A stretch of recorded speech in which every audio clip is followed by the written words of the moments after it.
from the 915 to H-Town, from the Panhandle Plains to the Valley, and everywhere in between. This is the 50/50 Podcast, powered by College Promoters USA. Join me, Hector Cano, as we cover the Texas high school club and college soccer landscape, along with an inside look at the college soccer recruiting scene. The 50/50 Podcast is a platform about the people and for the people who are dedicated to the beautiful game. College Promoters USA, founded and located in San Antonio, operates as the only family-owned college recruiting company in Texas that brings a truly professional, local, and face-to-face approach to area high school student athletes and their families. If your son or daughter is serious about college athletics, call them at 210-494-6363 or visit collegepromotersusa.com anytime. College Promoters USA, the best investment a parent can make in their high school student athletes. Here we go. It's another edition of Inside Texas High School Soccer. We are brought to you by our proud partners, powered by College Promoters USA. They are America's premier college prep program and high school student athlete marketing service since 1997. For those of you in the local San Antonio and or Austin area, you can find them locally here in San Antonio in the Ventura Plaza Shopping Center. You can also find them on social media, on Twitter at SATX Recruiting, as well as on Instagram at College Promoters USA. And you can also get more info on them via their website at collegepromotersusa.com. My next guests, they are the reigning 6A boys state champions. I bet that doesn't get old, right? So we are joined by the head coach of the Lake Travis Cavaliers, Coach David Bammel, who's now making his second trip here on the podcast, right? And goalkeeper and state final MVP, Mr. Adam Shantz. Gentlemen, how are you? I'm pretty good. How about you? I'm great, man. I'm not state champion great, but hey, Coach, how about you? Man, I can't even begin to tell you how great I am. No, please do. Please tell us. I mean, I'll tell you, it's been quite the ride. So it's been awesome, though. Yeah, I bet. So, first and foremost, congratulations. Obviously, you guys had a kind of sort of exciting weekend, right? Last weekend, but it's been a ride. I know, Coach, we had you on last week after the regional final going into the state tournament. So we kind of liken that to, we call it the 50/50 podcast effect, right? Where we bring good luck on our guests, right? So don't worry, you can thank us for that later. Don't worry about that. But Will do. Yeah, no, I know in discussing with you, both Rafa and I, when we were on here last week, you were talking to us about, like, you were just, you were still grateful and glad for the fact that you were able to get through that regional tournament in Harlan and Reagan, and then you had to immediately get ready for that state tournament. You've had maybe a slight amount of time to maybe reflect on it. Has any of it hit you, or has it just been kind of still overload at this point? It's been man, it has been a intense ride this entire time. I mean, a bit of a gauntlet of teams, like you were saying, with Harlan, then having to turn around and play a really, really difficult Reagan team, but then to have to immediately switch gears and be prepared for a state tournament. So, I mean, the level of emotions, the level of stress that was there, I mean, it's been a very, very intense ride. And sure enough, I don't think I'm over it yet. I think that those emotions are still out there, and I'm not sure if it's really quite sunk in yet. It really is interesting to think back on everything and to try and reflect on it. And everybody keeps asking me, has it sunk it in yet? Are you coming back down? And I'm like, no, it's still exciting. It's still awesome to be able to look back. And every single time somebody mentions being state champions, I can't help but smile and get excited about it all over again. Yeah, I noticed in a lot of the immediate photos that were released right after you all had won, and every picture that I saw with you had like that kung fu death grip on that trophy. I noticed. I was like, look at Coach, all right. And then now, as my witness, right? I know Mr. Bowtie later tweeted this, but you are my witness on this. I text you that evening, right, that night, about how I got a kick out of immediately after Adam's save, which we'll talk about a little later. Everyone's running onto the field, and it was shades of Jim Valvano because you didn't know who to hug, right? You were running everywhere. I absolutely was. It was so funny because, I was sitting there and I'd almost accepted the fact that, like, what happens at this point in time.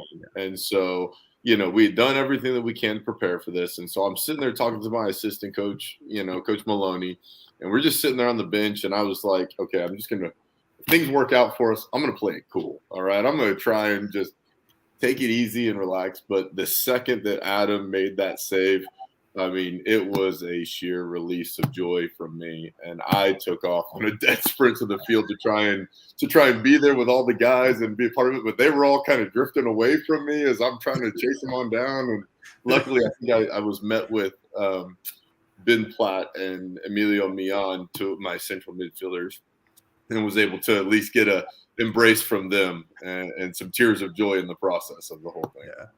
Yeah, it'll make for a classic video, right, for the remainder of that, that program's history there. Yours personally, just it's great. It's one of those things that's so authentic, so it makes it so real. So, in that time so far between when well, actually, I got to ask you this first. So I know you had all the faith in the world in Adam, but were you actually watching every kick during that shootout? I was. It's hard to take your eyes off of something like that. Like you got to know. It's that curiosity factor, and there have been times that I've tried to like distance myself and walk away, and I'm like maybe I just need to be by myself off to the side. But I think that I had hit that point on this one where I was sitting there going, I've got a great team, I got a great group of guys, and I got a great keeper.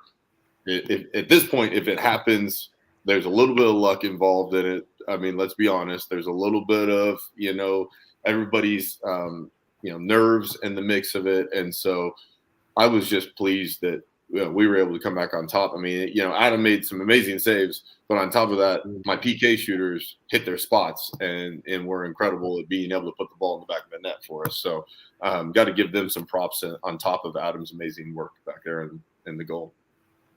Now I got to ask you this, Coach. Was there a moment, right? You're talking to the group right before they break to start the shootout. Was there a signal? Was there something that gave you that inclination, that gut feeling that, okay, maybe we got this? Did you have that, or were you kind of, or were you not trying to read into that? No, I think that I felt the most calm when one of my captains, Ben Platt, came up to me immediately whenever we were going into PKs, and he said, "Coach, I want the first one. Get me out there for the first one." Nice. And I think Ben Platt set the tone right from the very beginning. He knew he had what it took to be able to bury that ball. He knew he was going to be able to hit his spot, and he's the same, free kick specialist who has, hit the shot against Harlan to give us the lead initially. The same guy who hit the PK in the Woodlands game to give us the lead in that one. An extremely talented player who's capable of being able to rise up to those occasions. And so in that moment, I think the second he said that to me, I kind of sat there and was like, okay, I think that we got this. I think I got the shooters to get the job done. And then the other guys followed suit immediately. I think that was the culture and the temperament of the group, and just where the temperature of the group, they were ready for it. They'd been there last year in the regional finals whenever we had lost in PKs to San Antonio Lee, who eventually went on to win it. And then for us to then be back in a PK situation, but this time for a state title, I mean, I think that they were almost excited about it there, that ending moment.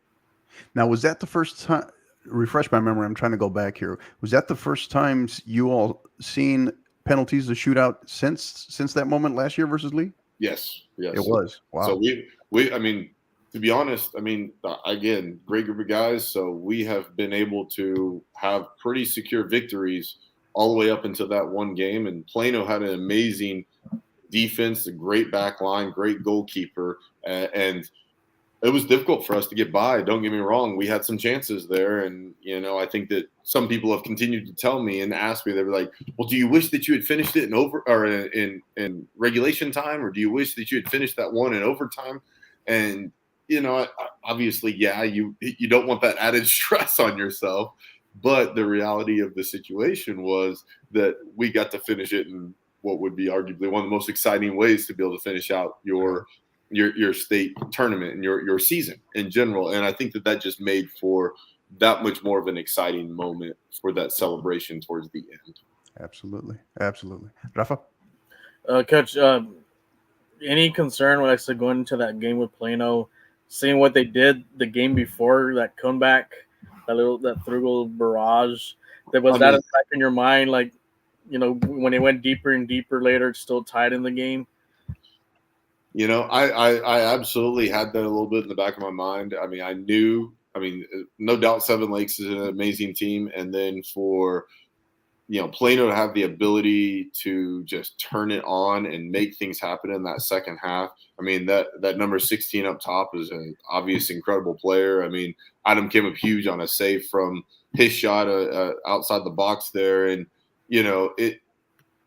I think that it was always in my mind that was like, I felt like we had a lot of control over that game. I felt like we were showing ourselves to be a little bit more of the dominant team on the possession side of it. I felt like we had more opportunities. I know that the numbers show that I think we had 9 real chances to their 2 couple of chances. But I knew that they were dangerous whenever they had those chances. Right. And so that's the biggest thing I think it will always stick with the coaches whenever they feel like they've had a successful game but have not been successful at finishing off the goal, only to have the opposing side have that 1 or 2 chances and then be able to finish off that chance. Right. So I don't think I was ever able to let my guard down. I think that it was one of those situations where I absolutely was constantly going, okay, guys, we got to hold strong. We got to continue to do what we're doing. And that was continuously my message to the players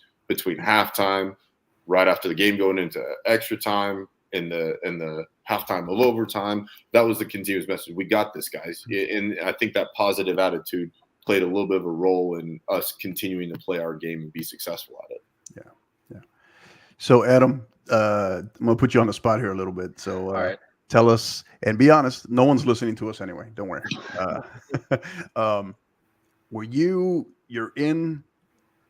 You all are in overtime. What are your thoughts? Are you in that moment, are you contemplating, I got to get ready for penalties. I got to get ready for a shootout. Or did you not even think about it until the moment came? How were you handling that in those kind of last moments of overtime? Yeah, for sure. It was something that was on my mind. Just like what if they score with 2 minutes left in overtime or something like that. But I knew I had to like put it out of my mind, just focus and be in the moment, and just know like whatever happens, like I'll figure it out whenever I get to it. Yeah. Now, were you maybe secretly deep down inside, goalkeepers, right? Were you kind of secretly hoping for penalties, have your opportunity for glory in that shootout? Were you kind of hoping for that, in state final, maybe? I don't think I was during the game. I mean, definitely after the game, I was like, that was a pretty good way to end it. Yeah, pretty good. Yeah, pretty good. Absolutely. But no, during overtime, I'm like, let's just score here. There's a few times towards the end where we had some corner kicks. I'm like, let's just put one in the back of the net and end it. Yeah. Awesome. Good deal. So, Coach, we've covered you here on this show pretty extensively over the course of this season. And one of you all routinely came up in terms of, hey, the possible or probable heir apparent to someone like last year's state champion in Lee, right? And in our conversations, lots of conversations with Rafa and I, we often mentioned about you all being kind of a team on a mission this year, right? From last year. What you go back to that moment last year, right? That we just mentioned earlier versus Lee to now over that course of this season, and being that mission and maintaining kind of trying to keep the boys on the goal, on the objective. What was that like? I think it presented itself in many different struggles during that year time period. I think that immediately following it, you worry about the players' mentality because they are saying, well, we should have been the guys at that state tournament. We felt like we had a really good game against Lee. We felt like in PKs, the AR calling my goalkeeper off of his line. I mean, all of those things, I think we're still in the back of our mind. And I consistently tried to tell the guys, let's not leave it up to what ifs this next year. Right, let's not leave it up. And Adam will probably tell you, I'd said that multiple times to him, that I don't want y'all to leave it up to, well, what if the referee makes the right call or something along those lines. And so I think that was a driving force behind it. Obviously, I've had, a group of seniors that have been with me for a long time, and we've had the opportunities to be able to create a culture and to mold the personality of the team around that final goal that's out there. And it was a consistent press in their minds of, hey guys, we want to be state champs, but you can't focus on that the entire time. You just can't do it. The more you focus on that means that you lose focus on the task at hand and the process to be able to get to that ultimate end result. Right. And so we tried to really focus on one game at a time. We tried to recognize what we could do as a group in order to be able to better ourselves every single game.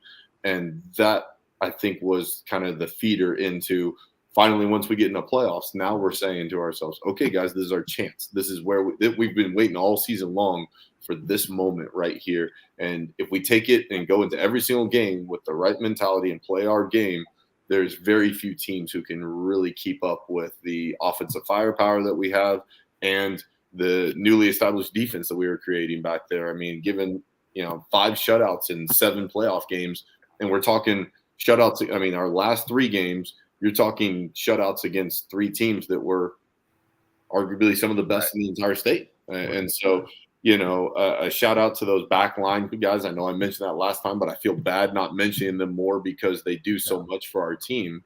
And obviously Adam being such a key component of that, it just is huge for the team and how they start to recognize each other's purpose and each other's role within the success of the group. Yeah. And, when we look back on it now, at least when I look back on it now, it just kind of seems as great as your back line had played all season. I go back to, and I can't speak for Rafa, but Rafa and I would call that game versus Harlan.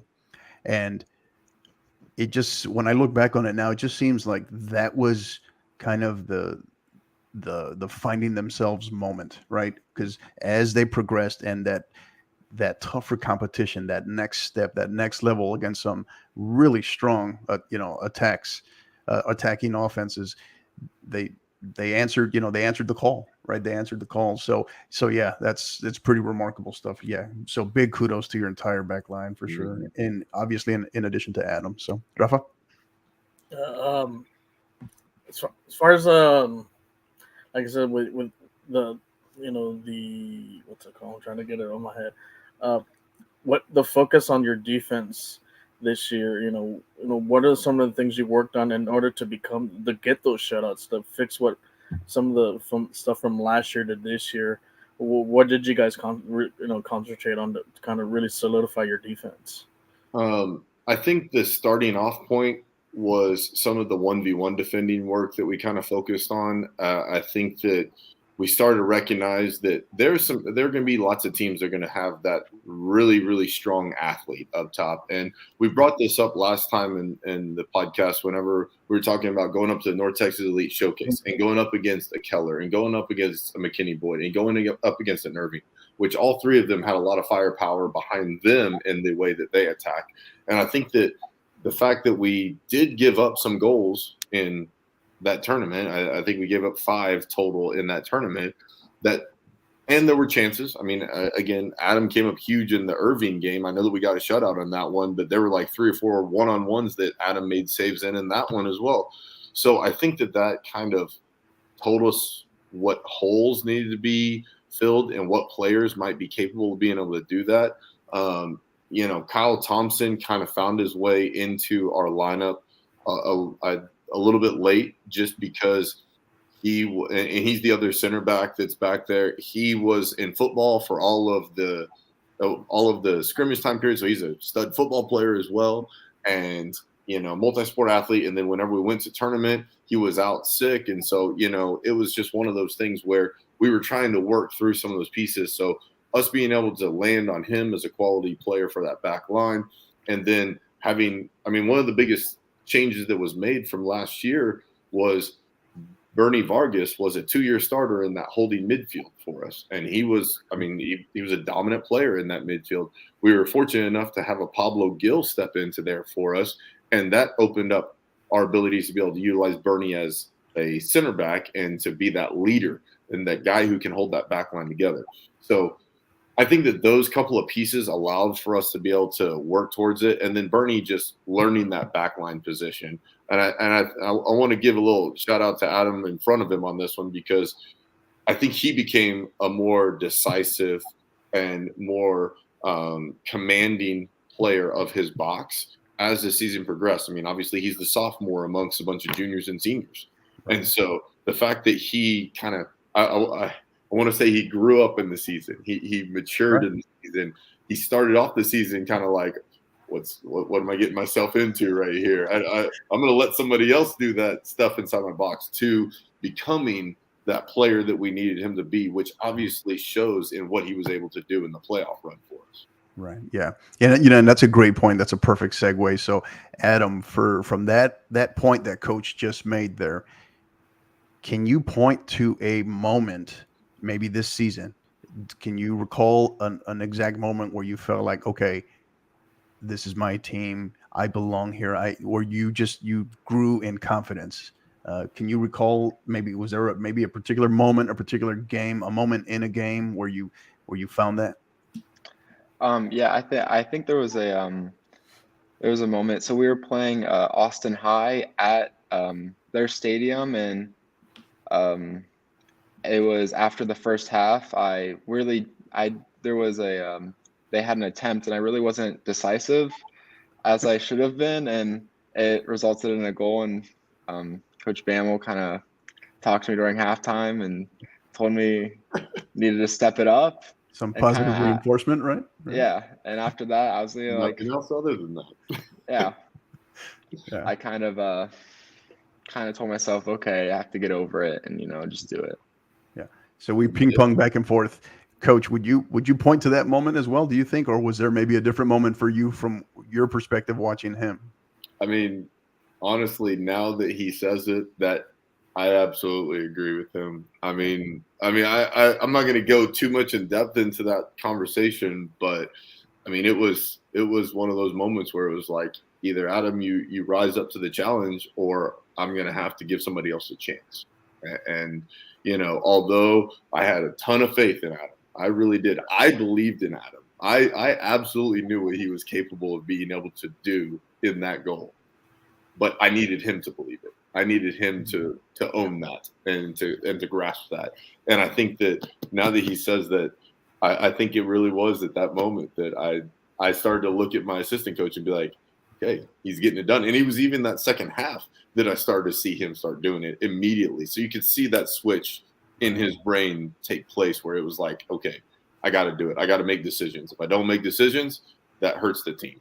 At least if he made a decision out there, there was something that could be fixed and changed for him to be a better player. And so I think I think he's exactly right. He's right on point with that one. Good call. All right, that's awesome. Great stuff. So this next one's for both of you. What does it say? Give us your thoughts on the state title remaining in Region 4 another season, back-to-back seasons. What is that? Are we reading into that too much, or is there a message hidden in that? What do you guys think? I think that there's great soccer to be played in Southern Texas out there. There's a lot of good players out there. I think that now with, Austin FC starting up, Austin area, you might start to see a little bit more energy built around that. I think that younger kids are going to start saying, yeah, man, soccer's cool. Soccer's something I want to be a part of out there. I think that San Antonio and Southern Texas all have some quality teams that come out of that area. And, you know, I mean, I know that San Antonio Lee had a bit of a dominant factor for a few years. And then before that, you know, Reagan team was once again way up there. So there's a ton of great soccer that's taking place in that San Antonio area. I mean, I personally know that because we've lost to that top team out of that district every single year except for this year. So it just goes to show you that there is talent in that area. Everybody continues to talk about Dallas and how there's so much talent there. And they're right. There is a ton of talent up there. Nobody's going to deny that for 1 second. But I think that it's worth recognizing that there is teams from this region who are continuously showing that they are just as successful as some of those other tough teams that are out there in the Dallas-Fort Worth area or even the Houston area. Right. Rafa? For looking forward for next year, for 2023, expectations and goals. How do you keep this team motivated? Not as, like I mentioned, now you're the hunted, you're no longer the hunter. Yeah. No, it's How do you move forward from this? I mean, we just had a conversation about this today, Adam, didn't we? Yeah, we did. I had to sit down my juniors, my sophomores, and my few freshmen who I felt like would become impact players for me moving on in the future, and kind of give them a little bit of heads up. I mean, the reality is that, you know, we had 22 seniors out that were a part of this team. I mean, my roster was huge because of the number of seniors.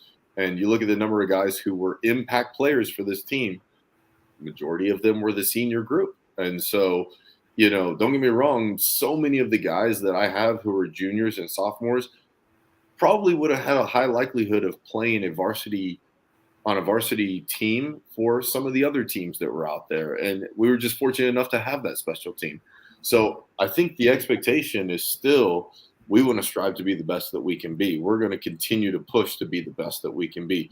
You know, I was telling them that I was excited about it personally, that although I'm going to miss those guys because I love those guys. I mean, anybody who watched any of the celebrations and the videos you saw, you know, the embraces that were taking place out there on the field between me and so many of them, like that really meant something to me out there.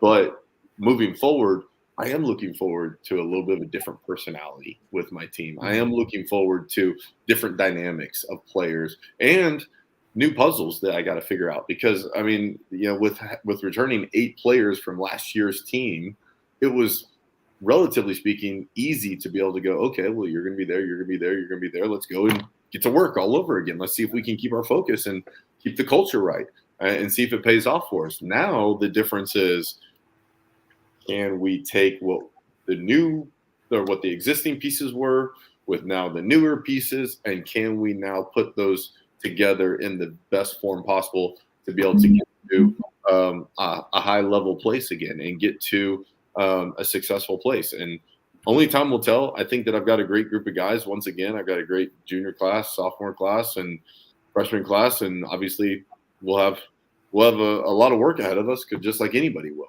I just hope that we can continue to keep that high expectation, and everybody can continue to keep the prize in the back of their minds, but to focus on the process. Yeah.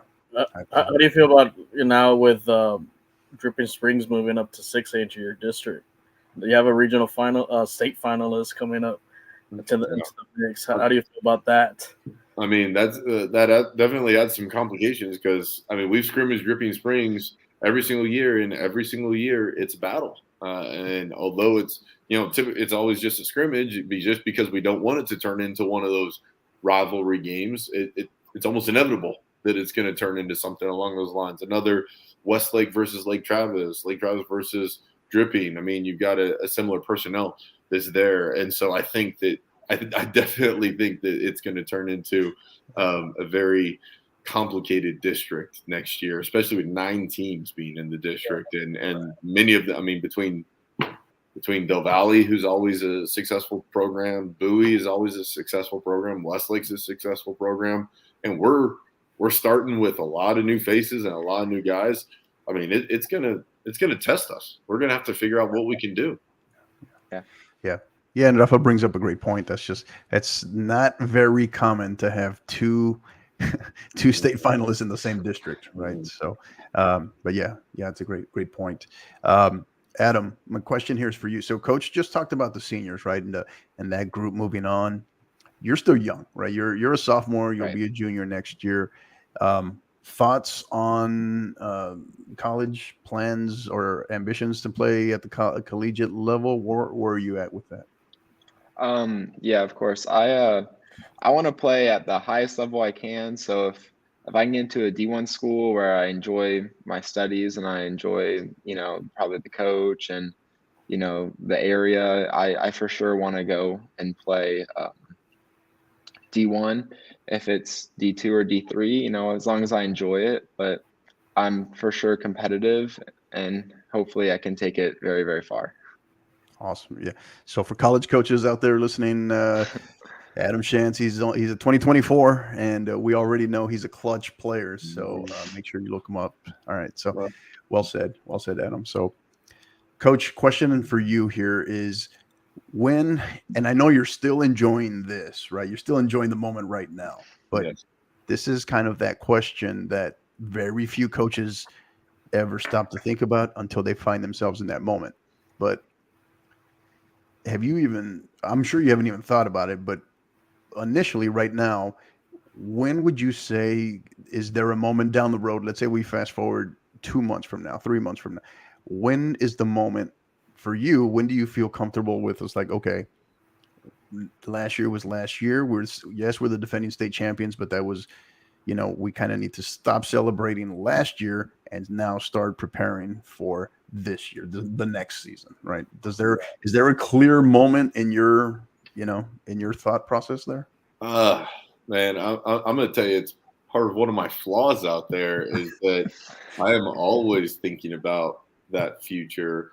I mean, I've sat there already on that dry erase board throughout this season and started talking 2 years down the road. Who are we going to have in what position? What are we going to do in order to be able to replace certain players? I mean, I like to think that that's something that a lot of high school coaches do because I think that that's what you have to do to create a successful program. I try to limit how much I focus just on that one single year all the time because although that year is the one that's here and now and that's the one that matters, if you lose sight of what could potentially be out there in the future, then you become, I hate to say it, to some degree, a one-hit wonder. And I want Lake Travis to be a program that people look at and are saying, no matter what group Coach Bamel puts on the field, they're going to be a successful group for him. They're going to go out there and they're going to put the best team that they possibly can and hopefully win some games. And whether that's going to happen in the future or not, I don't know. I'm just going to try and do my best to be able to continue to prepare for that. And so that was part of that conversation that I had with those players today was guys, I know that we're going to sit here and talk about how we're state champs. Wow, look at us, we're state champs, and we absolutely are. And I love celebrating these moments. We've got some plans for being able to celebrate this team and this achievement. Obviously we're going to sing their praises at banquets and everything else that we can do in those moments. But I think that it's just a balance between, yes, this season was awesome. It was amazing. We can continue to celebrate it every single time somebody talks about being state champs. You're just going to see that smile and that glow on my face because I know we achieved that. But then you also have to start saying, well, it's now over. Yeah. It is over. And so now you've got to start asking yourself, what pieces do you have to do in order to be able to get the best out? Because our jobs as coaches don't stop at season to season. We continue to try and be the influences that we can to these kids progressively throughout their entire high school career. And so I'm hoping that I'm going to be able to continue to influence those who are freshmen right now, sophomores right now, juniors right now, and hopefully those guys who are even 7th and 8th graders who are soon to be players for me in the near future. So, yeah. I think back because I've actually asked myself this question a few times, right? Just randomly it comes up. And I think back to one of those old Michael Jordan documentaries where they talk about their championship when they're raising the banner, right? After they get their ring and they raise the banner, he talks about it's the last time you can talk about last season. So I tell myself that if I was ever fortunate enough to win a state title, I think when we get our rings, that would be like the last time we could talk about last season, right? And then it's time to go forward. So yeah, I'm always curious, and that's kind of why I ask that. So No, absolutely. interesting. Rafa? This one's for Adam. Is there a particular high school you like playing against, like love playing against? Well, obviously, I have a lot of Can't say friends that go Plano. You can't say Plano either. yeah. Well, I have a lot of friends that go to Westlake. It's a rivalry team, so it was fun this past season. They won, we won one. So I'm looking forward to next year, kind of like the tiebreaker, and see what we can do. Mm-hmm. And kind of a little bit of bragging rights towards my friends over there. Yeah, tell them like I have a star in my jersey here, and you don't. Yeah, exactly. Yeah.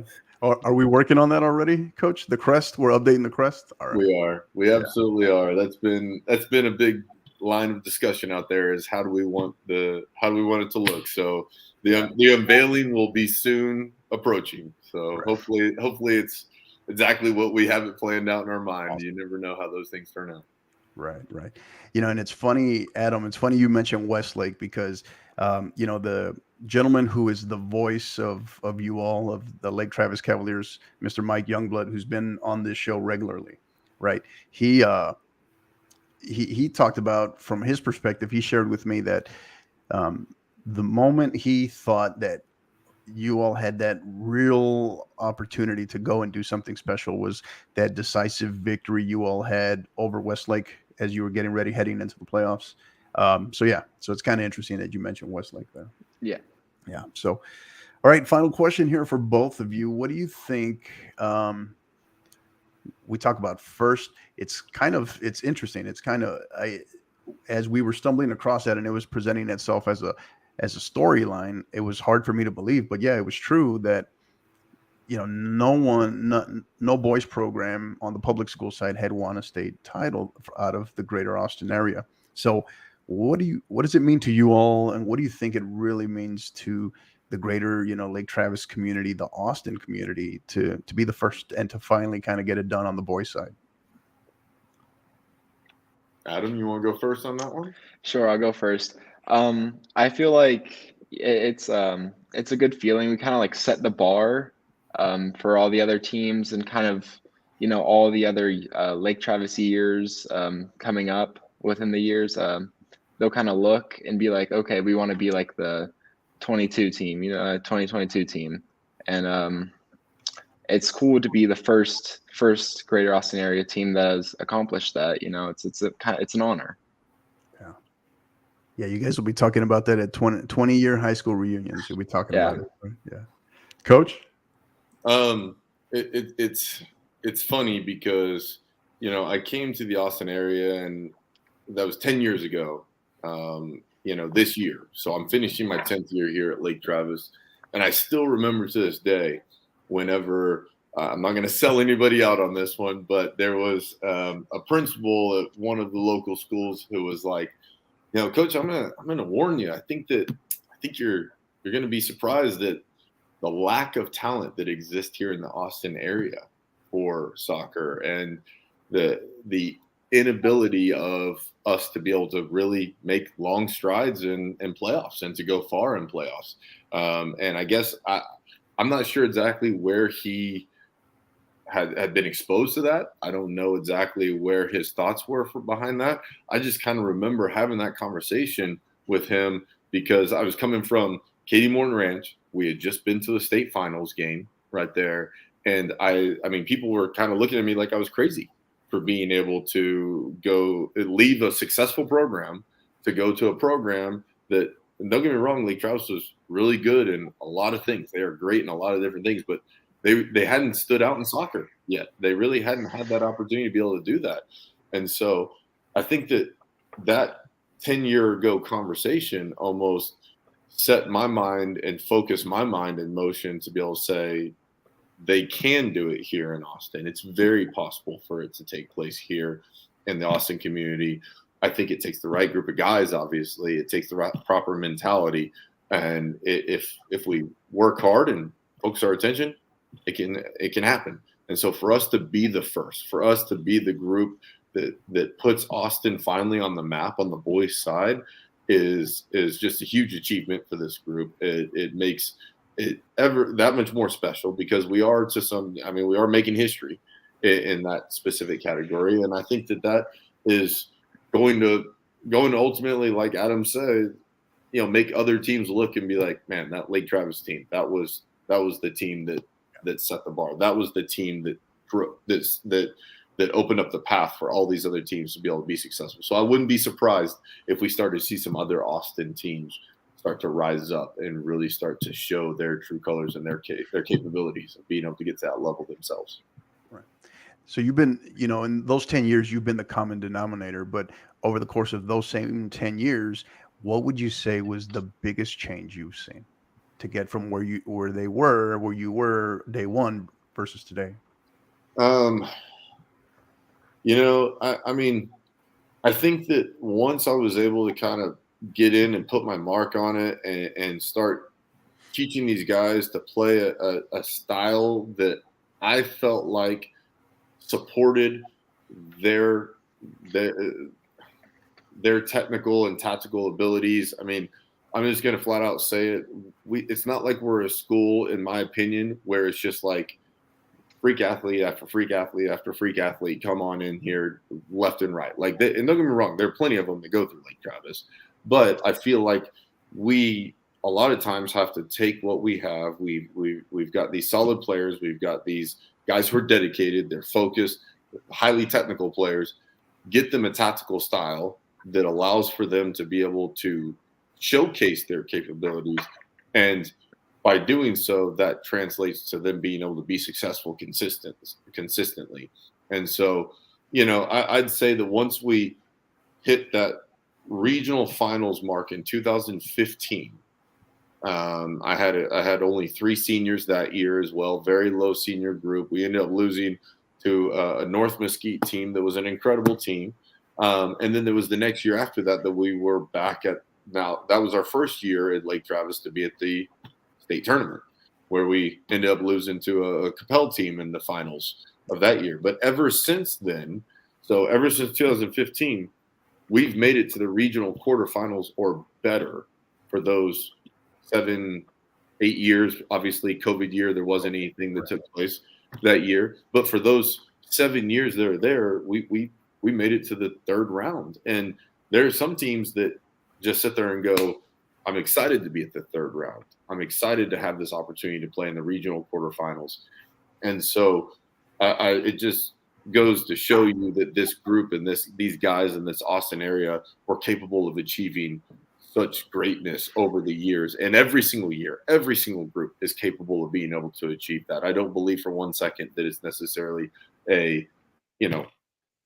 this is only the 2016 team. There's only the 22 team. I think there's going to be lots of teams that will be able to come out of this area and be very successful. Right. That's well said, Coach. Thank you for that. We appreciate it. So, gentlemen, this has been great. We sincerely, both Rafa and I, really appreciate you all. We thank you for your time, and most of all, we congratulate you. It was great to watch you all, cover you all on this journey, and it's awesome to see as this history is made that we just talked about in terms of for the greater Austin area from the boys' perspective. And it's coming off of what the Dripping Springs girls just did last year as well. So I think you're definitely onto something there, Coach, when you talk about just what the future is going to hold in that Austin area for sure. So Rafa, any final thoughts or questions for them? No, just like I said, just congratulations again on winning the state title. And like I said, just an awesome program, Coach. You really inspire your players to bring, to play their best. And that's something I admire, for what you do for that. And I'm sure those kids, they really, admire you for all that, the support and all that. And they're lucky to have you there And I funny you mentioned about coaching at Morton Ranch. I actually had a friend of mine that coached down there at Mid Creek. I don't even know Coach Arturo Trevino. I don't know I remember Arturo. Yeah. He's at Full Shear now. Yeah. Yeah. See, he would tell me stories about Morton Ranch, Cinco Ranch. I said I think that was the year they had a Katy team that made the regional the state final. I think like 2-3 years in a row. Yeah. We did. We had. I mean, there was he was telling me how. Team. Yeah, there were lots of them. Yeah. Yeah, and then I'm sure that's helped being in a real tough district, coming over here to Lake Travis in another tough district with 26, 6A. That's helped, with your players, getting them preparing them. Because I think it's a battle every day in that district. It's a playoff game, I know, for you guys. So, but kudos to that for everything you've done for them. Well, thank you. I appreciate that. Yeah. Well, we appreciate you all, gentlemen. And before we let you go, just any final thoughts, anything you want to share, Coach? Shout outs, thank yous, anything to anyone while we have you on here. We like to try to give you all the last word before we cut you all loose. Yeah, no, I mean, I got to thank everybody who's involved in this process. Obviously the athletes were huge parts of the entire team, but yeah, I mean, I got to thank Coach Will Maloney, my assistant coach, because he has really been a helpful part of this entire successful season. I obviously have to thank all those school administrators that are out there who, I mean, they were always at my back the entire time as well, and they were always there to be able to help me and make things the best that they can be. And I'm a family man. I got my 4 kids. I got my wife at home, and I love them more than anything in the world. And for them to make the sacrifice, knowing how important this entire thing is to me, I got to thank them for being able to give me this opportunity, because they deserve the love just as much as I do whenever it's all said and done. So, no, I truly appreciate all those who helped cover the games, and truly appreciate everybody who's involved in the process, because it was a fun one for us. It absolutely was. Adam? Yeah, I think really need to appreciate all the fans that came out, kind of gave us the energy. When they're all screaming, kind of on the field, they're tired, I assume. Hear some fans screaming, kind of gives us some more energy. And the whole team itself, everyone who took part of it, all the early morning stuff, all the after school stuff, all the dedication, it paid off at the end. So really appreciative for all that, and our captains, for guiding us and leading us, and the coaches for helping out the whole way. Yeah, awesome. Well, we cannot thank you enough. Again, thank you both for your time. Sincerely appreciate it. We look forward to watching you all transition into next year and covering you all then. And something tells me we'll be definitely hearing from you all again. So really appreciate your time. Thank you for everything, gentlemen. Congratulations once again, and have a good night. Thank you. Thank you. All right, take care.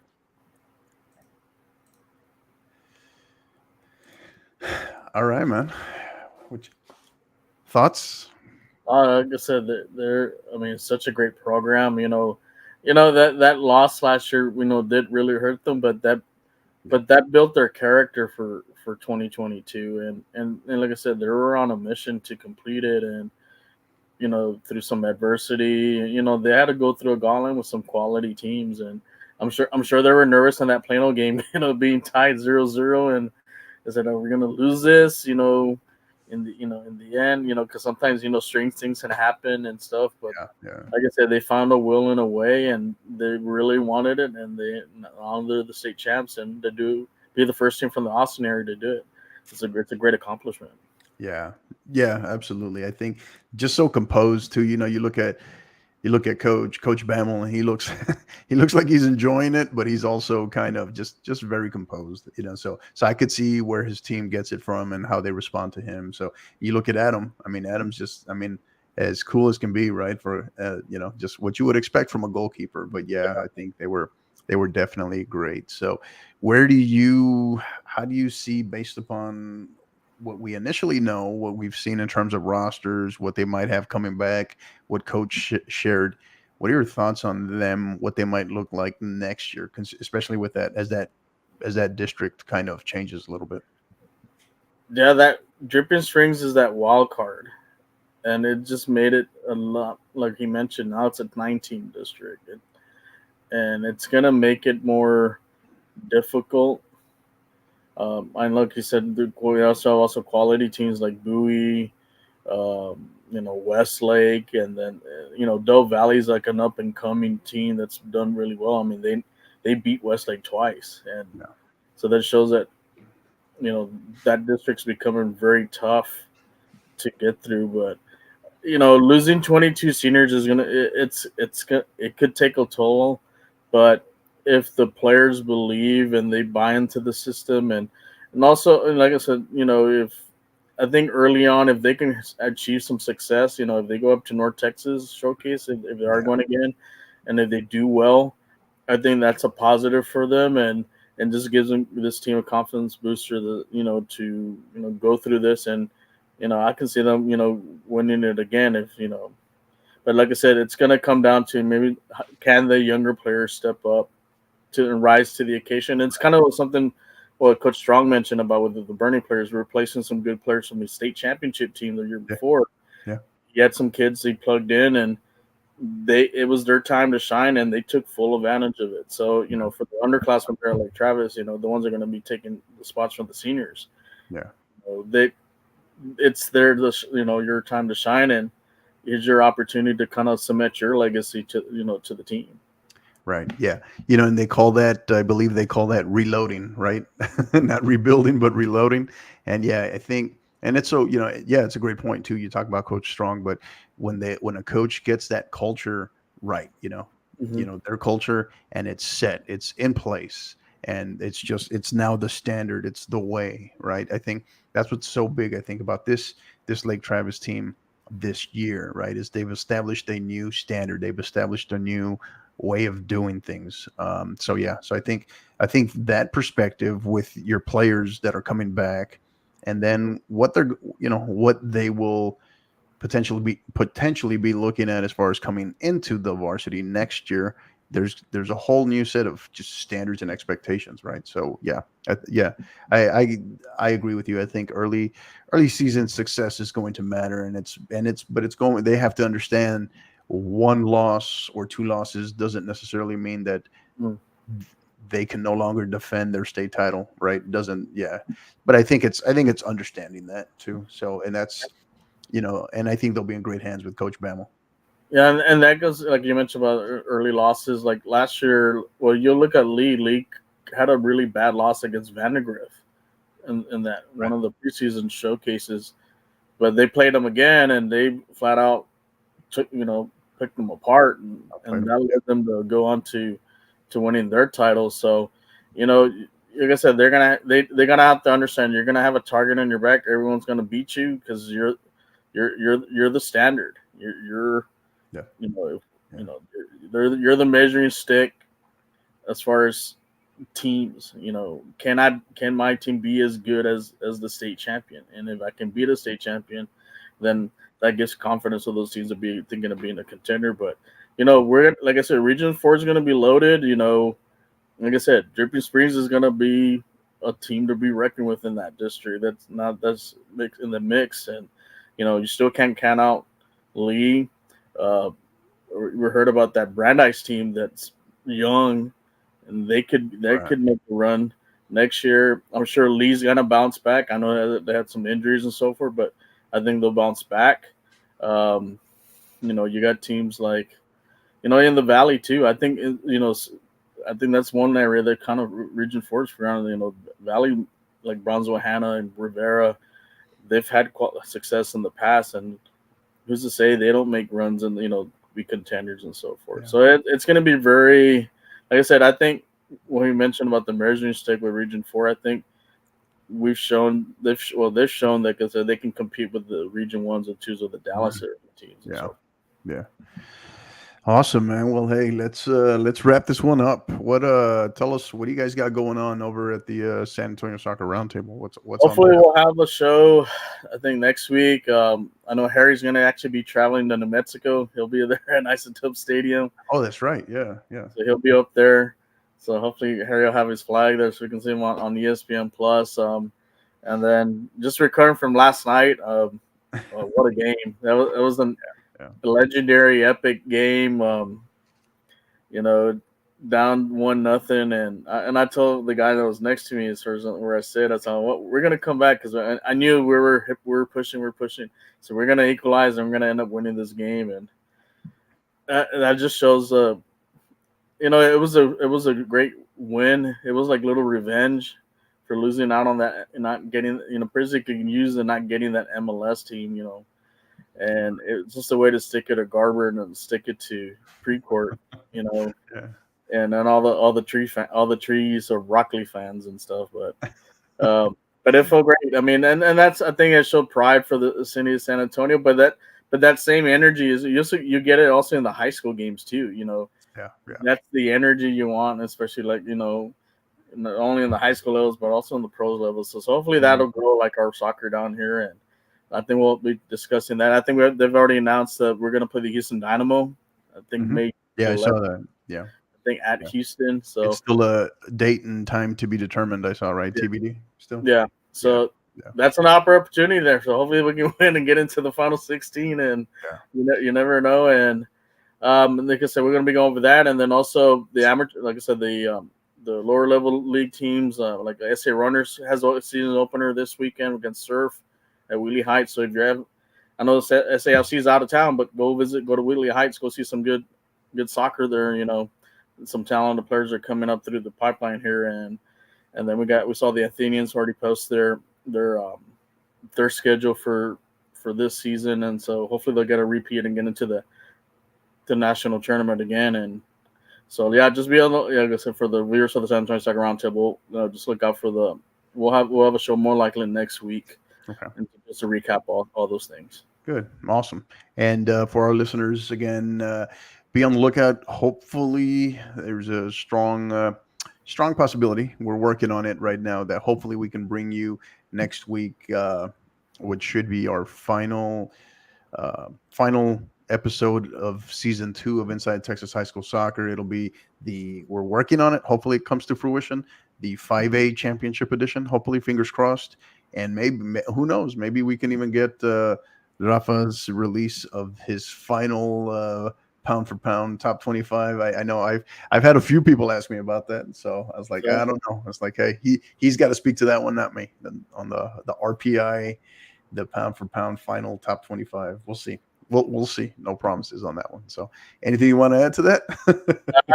I guess I'm gonna have to really look over everything and see who's my consensus number one, and for boys and the girls. I have a kind of idea for that, and but also looking for, hopefully we can maybe even discussing the realignments. I think that's an interesting topic. I know some coaches are looking for it for their new districts, some are not. Like I said, the landscape for the soccer is changing. Like I said, we're seeing new teams pop up in 4A. Like you mentioned, 4A is becoming strong, so new programs are establishing and so forth. And which is a good sign. Adding more soccer teams to some of the schools around is just going to help grow the sport grow. So I'm looking forward also to that. See how the coaches feel about the new realignments and so forth coming up in 2023. Yeah, for sure. Awesome. Well, hey, that's going to do it for this edition, this episode, the 6A championship edition of Inside Texas High School Soccer. Again, to our listeners, our supporters, thank you again for everything that you do, and you're the reason why we do it. So for our student athletes, our coaches, our parents, administrators, thank you. So our other fellow podcasters that are supporters of our podcast, we sincerely appreciate you. Thank you for everything. Almost done. Hopefully we got one more episode in us. But it's been a great ride, and thank you. We sincerely appreciate it. Again, you can find us on social at 50_50 pod on Twitter, and at 50_50 podcast on Instagram. On YouTube, you can find us at the 50_50 podcast, as well as, you can just look us up. That's where you can find all our videos there on YouTube. You can go all the way back to April 5th, 2021, was when our first live episodes went up. Can you believe that? That was a little over a year ago now. And so that's how far back our live videos go on YouTube. And then, of course, you can find all the audio podcast version that goes all the way back to the very beginning, the first episode that was released back on December 15th of 2020, all archived. So all major podcast platforms, make sure you go in there, give us a rating, hopefully a good one, preferably a good one. It helps with the algorithms, just like on YouTube. Hit the like, hit the subscribe, you can get the notifications for when we go live. All those things help, and it gives us better insight, gives us better opportunity to bring you more content. So, and we sincerely appreciate you. So thank you again for everybody. Thank you to Rafa. Appreciate you. Hope you had a great birthday the other day as well. So working on your birthday. So appreciate you, my man. Okay. Yeah. All right. And for our listeners, thank you again. Our supporters, we sincerely appreciate you. And until the next time, keep downloading and keep listening. You've been listening to the 50/50 podcast, powered by College Promoters USA. Help us continue to grow by liking, rating, and subscribing on all major podcast platforms. And don't forget to follow us on Twitter at 50_50pod, on Instagram at 50_50podcast, as well as on YouTube at the 50_50 podcast.